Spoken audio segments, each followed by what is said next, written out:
अस्सलाम वालेकुम, I am करिश्मा सनिया, स्पीच एंड लैंग्वेज पैथोलॉजिस्ट। और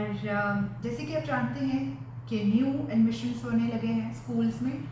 न्यू सेशन स्टार्ट होने वाले हैं। बहुत से बच्चे जो हैं वो स्कूल्स आएंगे, उनका पहली बार का पहले दिन का पहला स्कूल जो होगा वो बहुत ही इम्पोर्टेंट है। लेकिन क्या यहाँ पर एक बात आप जानते हैं एज अ पेरेंट या टीचर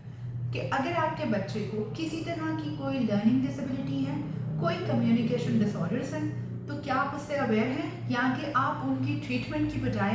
बच्चे को सिर्फ इसलिए स्कूल भेज रहे हैं कि जो कुछ भी होगा वो स्कूल जाके ठीक हो जाएगा? ये एक रॉन्ग अप्रोच है। मैं इसी वीडियो के जो है रेफरेंस से एक चीज़ टीचर्स को, प्रिंसिपल्स को और पेरेंट्स को कहना चाहूँगी कि जब आप बच्चे का एडमिशन करते हैं या आप बच्चे का एडमिशन ले रहे हैं, उस टाइम पे आप जानते हैं कि हमारे यहाँ यानी पाकिस्तान में ऐसा बहुत कम स्कूल्स में है, या शायद मेरे नॉलेज में वो नहीं है, कि जिन स्कूल्स में कम्युनिकेशन डिसऑर्डर्स की प्रॉपर इवैल्यूएशन होती हो, या उन स्कूल्स में कोई साइकोलॉजिस्ट मौजूद हो जो कि बच्चे की लर्निंग प्रॉब्लम्स को, उसके बिहेवियरल इश्यूज़ को, उसकी किसी भी तरह की कोई भी पर्सनैलिटी प्रॉब्लम्स को, या उसकी जो डेवलपमेंटल ग्रोथ है उससे रिलेटेड किसी भी तरह की कोई इवैल्यूएशन होती है। नहीं होती। अगर होती है तो आई रियली अप्रिशिएट इट। लेकिन मुझे आज एक बहुत ही इम्पोर्टेंट डिस्कशन जो है वो मेरे सामने आई, जिसको मुझे लगा कि उसको मैं अपनी वीडियो के थ्रू उसमें मैं बात कर सकती हूँ, and that can be a very positive point to raise for the awareness कि जिन बच्चों को स्कूल में एडमिशन दिया जाता है उनकी लर्निंग डिसेबिलिटी पे बहुत ही कम फोकस किया जा रहा होता है उस टाइम पे। सिंपल ABC 1 2 3 ऑफ कोर्स जो बच्चे किंडरगार्टन जा रहे हैं या जो प्ले ग्रुप में एडमिशन्स ले रहे हैं, उनकी कोई भी ऐसा उनका कोई प्रोसेस नहीं होता है जहाँ पे उनको एडमिशन दिया जा रहा होता है कि उनके उन स्किल्स के बारे में जो कि कहीं ना कहीं लैक कर रहे हैं, या उनकी जो स्ट्रेंथ्स हैं उनके बारे में पता लगाया जाए। तो ये चीज़ें मेरे क्लिनिक में यानी Karishma speech clinic and autism centre जो कि गुजरात और लाहौर दोनों में है, हम यहाँ प्रोवाइड करते हैं, और हम थेरेपीज भी प्रोवाइड करते हैं उन बच्चों के लिए जो बच्चे इन इश्यूज़ के साथ हैं। एक सिंपल सा आपको बहुत कॉमन शायद आपको ये देखने में मिला हो, मैं टीचर्स के साथ बात कर रही हूँ, कि आपने देखा होगा कि बच्चे अल्फ़ाबेट्स में, नंबर्स में वो इस तरह लिखते हैं कि जैसे P, B, अगर हम अल्फ़ाबेट्स को बताएं कैपिटल में नहीं तो स्मॉल लेटर्स में उनको बहुत इशू होता है और वो कंफ्यूज हो जाते हैं। कुछ बच्चे तो इस तरह लिखते हैं कि वो लगता है कि आप मिरर में देखेंगे तो वो राइट दिखेगा, बिल्कुल ही मिरर इमेज में उनकी रिटन एक्सप्रेशन होता है। लिखते हैं अगर तो बहुत ही डिसऑर्गेनाइज लिखते हैं, स्पेस नहीं होती, प्रॉपर वर्ड कब खत्म हो रहा है, अगला वर्ड कौन से स्पेलिंग में शुरू हो रहा है कुछ पता नहीं होता। समटाइम्स स्पेलिंग्स भी उनकी बहुत ज़्यादा स्पॉन्टेनियस उनकी मिस्टेक्स होती हैं। अगर हम और बाकी फीचर्स की बात करें तो there are so many other things जिनके ऊपर हम बात कर सकते हैं, लेकिन आज दिस इज़ द पॉइंट कि जहाँ हमें इस बारे में बात करना ज़रूरी है कि ये एक बहुत ही इम्पोर्टेंट प्रॉब्लम है जिसका टीचर्स को नहीं पता होता। टीचर्स इस प्रोग्राम में एक्सपर्ट नहीं होते हैं, और अगर होते भी हैं तो बहुत ही लिमिटेड जो है वो उनके पास नॉलेज या इंफॉर्मेशन होती है। इसको हम कहते हैं डिसलेक्सिया, डिस्ग्राफिया, डिस्कैलोकेलिया, या कुछ भी जो लर्निंग से रिलेटेड है, लिखने,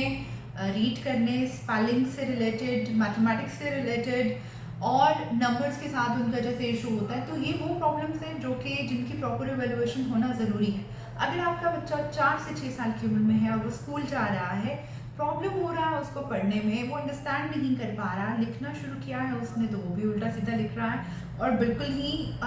जो है वो एक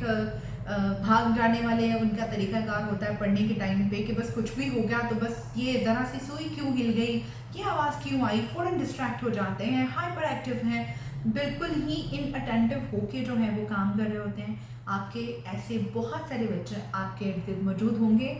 एज अ पेरेंट तो नहीं, एज अ टीचर। यकीनन आप अपनी क्लास में जब आप इन चीज़ों को देखोगे, नोटिस करोगे, तो आपको you will figure it out कि कुछ तो गड़बड़ है। वो गड़बड़ आपका प्रॉब्लम नहीं है, ये आपका हेडेक भी नहीं है, क्योंकि इस तरह से प्रेशराइज कर दिया जाता है टीचर्स को या समहाउ पेरेंट्स को ब्लेम कर दिया जाता है कि ये आपने काम नहीं करवाया, आपके बच्चे को होमवर्क नहीं किया गया इसलिए उसको नहीं आता, जबकि ये एक ऐसा प्रॉब्लम है जिसको प्रॉपर्ली एड्रेस होना चाहिए। इस तरह बच्चे का टाइम वेस्ट हो रहा है। जो अर्ली इंटरवेंशन की हर बार मैं बात करती हूँ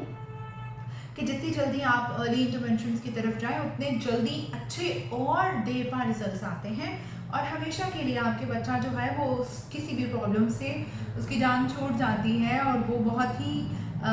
पॉजिटिवली अपनी लाइफ को जो है वो आगे हर उसके जो है वो पड़ाव पे वो अपना कदम जमा के रखता है और आगे बढ़ पाता है। तो I think it's a very very very crucial point कि आप स्कूल में एडमिशन के टाइम से लेके अगर आपके बच्चे को किसी भी तरह की आपको लग रहा है कि कोई डेवलपमेंटल उसको इश्यूज़ हैं, लर्निंग इश्यूज़ हैं, लेकिन हाँ एक और चीज़ मैं इंपॉर्टेंट बता दूं कि डिसलेक्सिया जब होता है तो मोस्टली वो कॉमन फीचर जो देखा गया वो बच्चे लेट बोलते हैं, ठीक है, और जब वो स्कूल जाना शुरू करते हैं तो वो उनका पढ़ाई में दिल भी नहीं लगता। कुछ और ऐसी पॉइंट्स हैं जो